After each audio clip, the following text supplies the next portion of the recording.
Well, this is what I'm hoping we get to. And this is the north end of what I believe is called Calvary Rocks.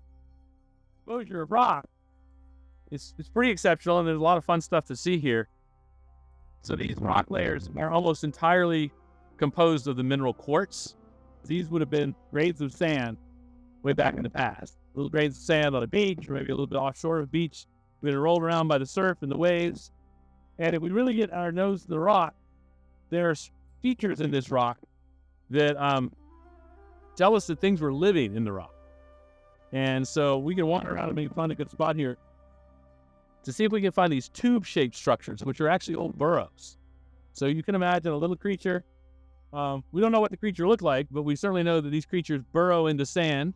That's how they make their living, right? They sort of burrow into sand and they eat the scum. And at this outcrop here, there are thousands and thousands of these burrows preserved. So let's see if we can find some. How about this? Do you see this right there? That is a tube. It's kind of tube shaped. Some of the tubes that we can see on the outcrop are 1.5 feet long. And these tubes, if you look at them sort of parallel to the tube, they originally would have been almost circular. And so imagine a creature burrowing into the sand, going sort of straight down into it. Probably would have been a soft-bodied creature.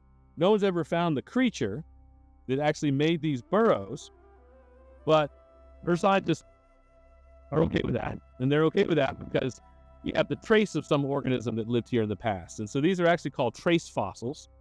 And those who study trace fossils have even given this a name. And so these little tubes that are all over Calvary Rocks are the trace fossil known as Scolithos. And this is some of the oldest evidence we have for life here in Virginia.